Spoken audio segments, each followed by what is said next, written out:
Welcome to the Slop Farm. Enjoy the video.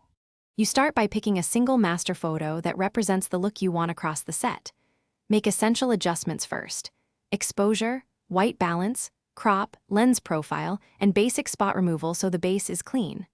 Once done, flag or star that image and add a color label to mark the group.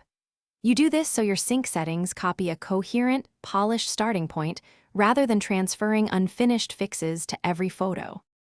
With the master selected, multi-select the rest of the batch by Shift plus clicking or CMD/Control plus clicking. Toggle Auto Sync in the Develop panel if you want live mirrored adjustments while you tweak. Otherwise, click Sync to open the settings dialog and pick which panels to copy. Make sure to include crop and local adjustments only if they apply to all frames. Otherwise, sync Basic, Tone Curve, Color, and Sharpening to maintain. Once bulk edits are applied, go through images at 100% to fix any missed spots or make local mask refinements. You should create virtual copies for different crops or creative variants.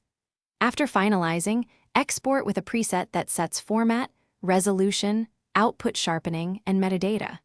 If something looks off, revert one photo to the master and step through copied panels to identify which setting caused the mismatch. That single photo check.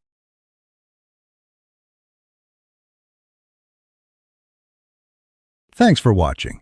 Consider subscribing if we helped you today.